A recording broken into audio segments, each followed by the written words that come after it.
right, here we go. Welcome into the show. You're watching The Chase Down. My name is Chase Sr. A happy Sunday to everybody. I hope you all had a phenomenal weekend. And coming up here on the show, I want to take a look at the top 20 remaining NFL free agents after 1 week of free agency and include their best fits where they could sign to have some success. Not a ton big NFL news over the weekend after a jam-packed week to kick off free agency. So a fun show and exercise coming up. Before we get to that, you know the drill. Subscribe to the channel. 2 Fridays ago, when Max Crosby was originally traded from the Raiders to the Ravens, that was when I did the initial video before that trade got nullified earlier this week, and we're less than 400 people away already from 3,000 subscribers. Let's keep building. Hit that subscribe button. It's been awesome to get this show off the ground, and let's turn it into an empire here on the Chase Down. Free agent number 20, wide receiver Christian Kirk. Down year for Houston this past year after the Texans traded for him for a late-round pick with Jacksonville. Played 13 games with the Texans, finally was able to stay healthy for the most part, and he was great in that wild card round matchup against the Pittsburgh Steelers. He popped off for 8 catches, 144 yards, his best game of the season in a big spot. But does it make sense for Christian Kirk to go back to Houston? Their offensive line, still a little bit questionable, even though they've tried to address that this offseason. I do like the trade for David Montgomery. I like some of the young wide receivers on that team, though, including Jayden Higgins going into year 2, Jaylen Noel going into year 2. Like them in the pre-draft process around this time last year. And so Christian Kirk stunting the development of those 2 players after they traded for him, I just don't think it makes a lot of sense. Build around Nico Collins, build around Jayden Higgins, Jaylen Noel, get that run game going with David Montgomery, protect CJ Stroud, get his confidence back up, and we'll see what happens with Tank Dell. Is he ever going to be the same player coming off that gruesome injury in the playoffs 2 seasons ago against the Kansas City Chiefs? For Christian Kirk, how about the Minnesota Vikings? Lost Jalen Naylor to the Las Vegas Raiders in NFL free agency. Signed Kyler Murray a few days ago. A lot of pressure on Kevin O'Connell. But Christian Kirk, alongside Justin Jefferson, Jordan Addison, isn't a bad 1-2-3 punch at wide receiver. You've got TJ Hawkinson at tight end. I like Kirk to Minnesota. Coming in at number 19, another wide receiver, Marquise Brown. I could see a return to Kansas City. When they signed him a couple of years ago, I really liked it, because they had missed a speed threat after losing and trading away Tyreek Hill. And they have addressed that with Xavier Worthy. But Marquise Brown never really lived up to the expectations that I had for him with Kansas City. Injuries playing a big role there. Is there unfinished business with the Chiefs? We'll see about that. The Giants seemed logical as early as 2 days ago, but they did sign Darnell Mooney on Saturday. That's a move that I like to complement some of the weapons on that offense for John Harbaugh. The Steelers, though, lost Calvin Austin. What about Marquise Brown to Pittsburgh? We'll see if Aaron Rodgers returns as quarterback. They traded for Michael Pittman. DK Metcalf is their number 1. Marquise Brown could be a good vertical option in Pittsburgh. Number 18. Cornerback Marshon Lattimore. I personally think he's washed. And the Washington Commanders, Adam Peters, got fleeced in that trade with the New Orleans Saints. Lattimore was hurt. He was also really bad. I'm not sure he's got a big market right now, because I think other teams see we can't have him play man coverage. He's lost his speed. He's always been known as a physical corner, but when you lose that speed and you're physical, that can lead to a lot of penalties because he gets grabby. Green Bay Packers, they let Nate Hobbs go 1 year after a 4-year, $48 million contract. They could use some corner depth. They took a chance on Trayvon Diggs. They let him go, but that shows that they're willing to take chances on accomplished veterans. The Seahawks have lost a lot of members of that secondary, so maybe Marshon Lattimore there, or the Los Angeles Rams could continue to load up on corners, as that's been their biggest weakness over the last few years. They've addressed it this offseason. Trent McDuffie, Jalen Watson, but Marshon Lattimore there, I think, could be pretty intriguing. Tight end David Njoku checking in at number 17.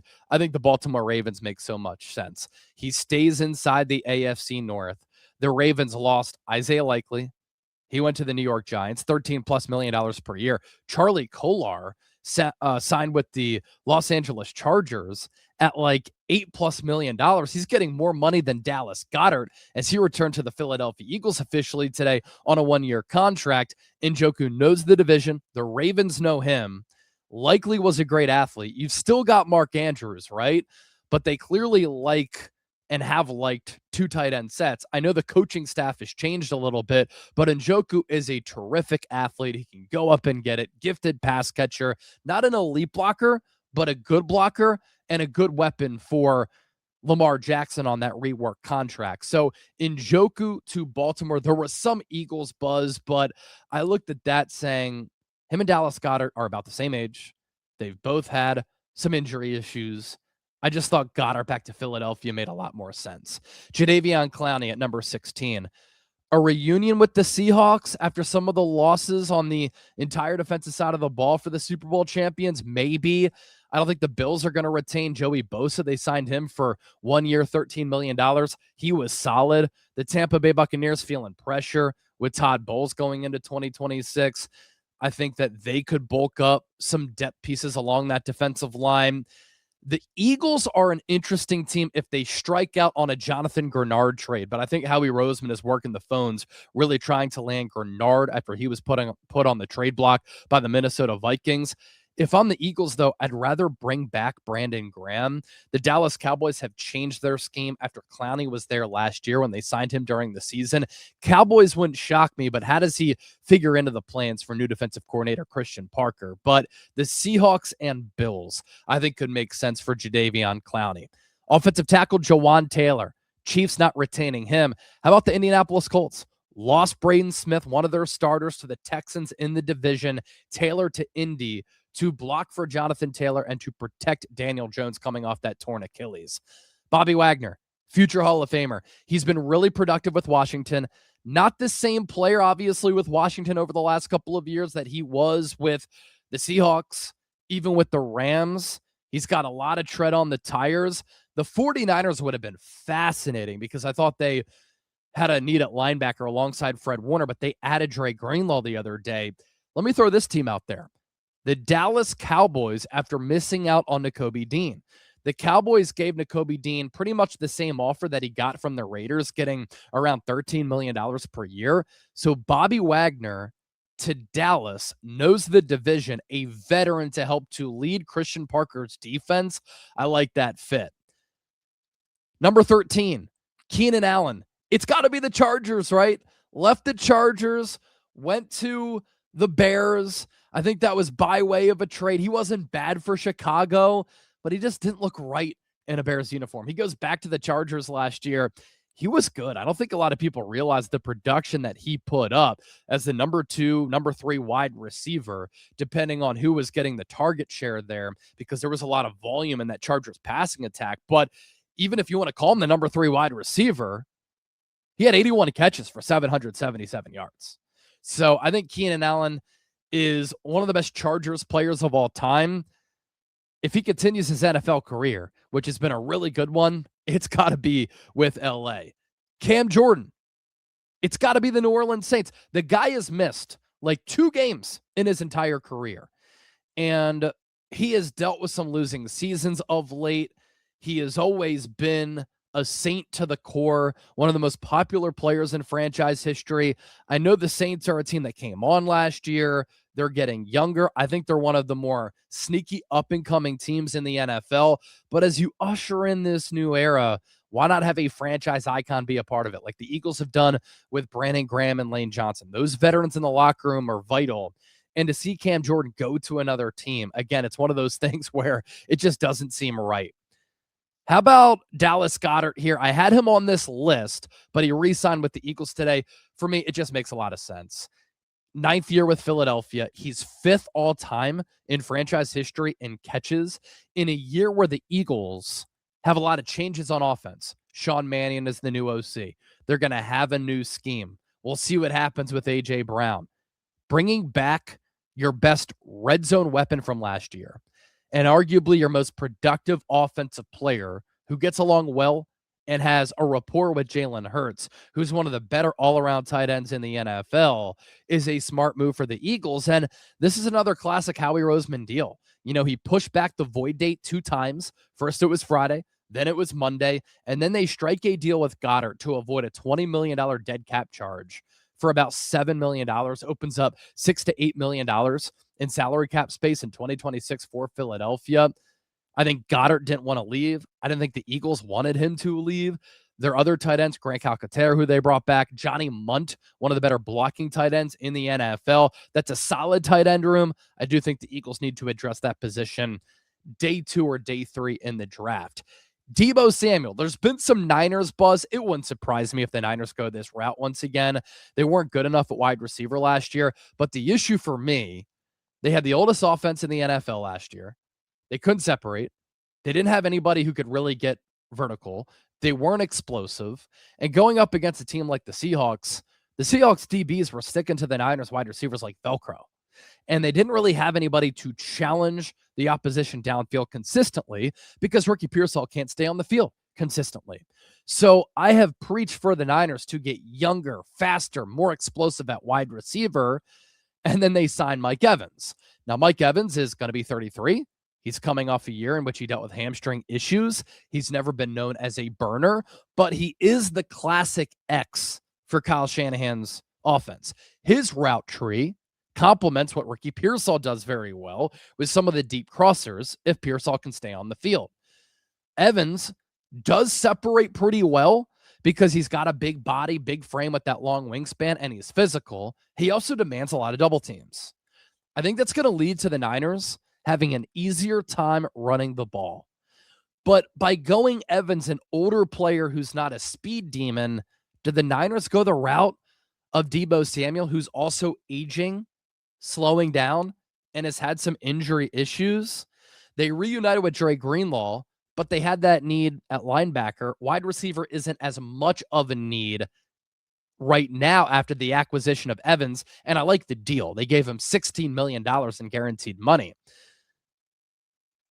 But I'd rather the Niners draft a wide receiver 1st or 2nd round in a deep wide receiver class and then have that wide receiver probably be the wide receiver 3 alongside Pearsall, Evans, and then you let Jacob Cowing and Jordan Watkins kind of duke it out for wide receiver 4. They could move on from Demarcus Robinson and save some cash. And if he were available, he'd be a free agent who a lot of teams would show some interest in. For Deebo, though, Denver Broncos, I would really like the fit there, playing in cold weather. He's very physical. They have a need at the wide receiver spot. Also, Deebo and his playing style fits the Baltimore Ravens. How about the Philadelphia Eagles if Deebo were the wide receiver 3 because they lost Jahan Dotson alongside Devontae Smith and A.J. Brown?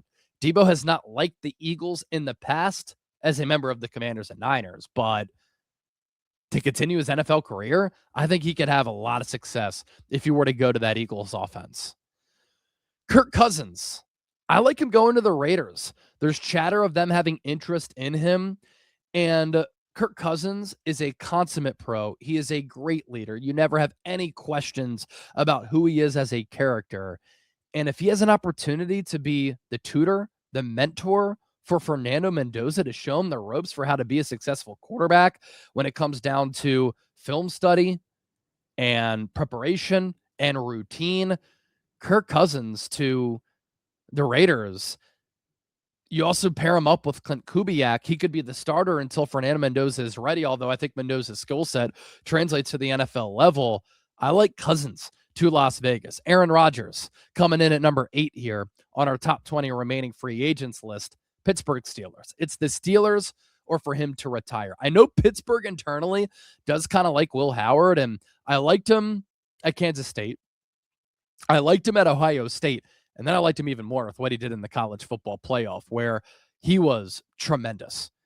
He looked like one of the best quarterbacks going into that draft class with how he did in the college football playoff. Now, he wasn't a first-round type of prospect, but he turned it on late in the year. I think he's got some ability. I want to see what he can do with Mike McCarthy, who everywhere he's been has developed the quarterback spot. Cool storyline of McCarthy growing up in Pittsburgh as a Steelers fan, returning as the head coach. First time in 18 years that Mike Tomlin is not going to be the head coach there. Never had a season below 500. But Will Howard getting another year of development under Aaron Rodgers, who knows the Mike McCarthy scheme, makes a lot of sense. And with Aaron going to Pittsburgh last year, their offense in 2025 was a lot more watchable than it had been in the years prior. And I think that they could once again be a playoff team. Bobby Okereke let go by the New York Giants right before the start of free agency. A solid player who you can pencil in for 90 to 100 plus tackles. I know the Titans have been extremely active, spending a bunch of money on defense in free agency, but he's got some ties to that staff with Brian Dable, who was part of the regime that brought him into New York. Bobby Okereke as a veteran leader for Robert Saleh's defense. I like that. Joel Bitonio, the guard formerly of the Browns, does he return to Cleveland?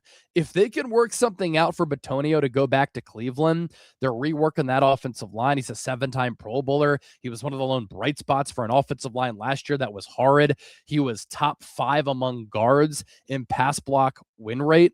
I think Bitonio, if he doesn't call it quits and hang him up, going back to Cleveland is a seamless move there. Joey Bosa at number 5. There's a lot of talk that Joey Bosa is going to reunite with his brother, Nick Bosa. They've wanted to play together for a very long time. The Niners were in on Bosa last offseason when they offered him a 1-year deal worth around $10 million. He went to the Bills for 1 year, 13. And he was a pretty solid player for Buffalo last year. Started a lot of games for the Niners. Ideally, he'd be a depth piece and a rotational piece at defensive end. The Niners have a need there after they lost Bryce Huff to retirement, and Nick Bosa just restructured his contract, opened up about $17 million in cap space. Does that allow the Niners to sign Joey Bosa for $8 to $10 million on a 1-year contract? I know he's dealt with a lot of injuries, but the last 2 years he's been healthy. It seems too good to be true. Joey Bosa to San Francisco to team up with his brother Nick, and if they can stay healthy, I still think that still is a very good pass rushing combination. Stephon Diggs in at number 4. A veteran wide receiver for Cam Ward. The Baltimore Ravens, if they want to address the wide receiver spot. Washington, very active looking at the wide receiver market. They were in on Romeo Doubs. They were in on Alec Pierce. I think Brandon Ayuk there is likely, not technically a free agent for this list because the Niners have not cut him yet. They have not released him and let him go.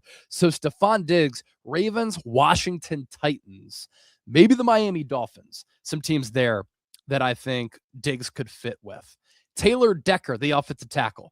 He could go to the Bears to reunite with Ben Johnson. A starting job is not a guarantee, though. He'd have to compete for a backup spot. The Cleveland Browns with those aforementioned offensive line needs. The Dallas Cowboys. This all depends on what they do with Tyler Guyton. I liked Guyton coming out of Oklahoma as an offensive tackle. There has been some chatter that he's going to move to the guard spot. If he does, it could open up a spot at tackle for Taylor Decker. Now, when I was at the NFL Combine and Brian Schottenheimer was asked about this, he said, we're going to keep Guyton at tackle. But that could obviously change. Taylor Decker, a good player for a long time for the Detroit Lions. Jawan Jennings, our number 2 available free agent here.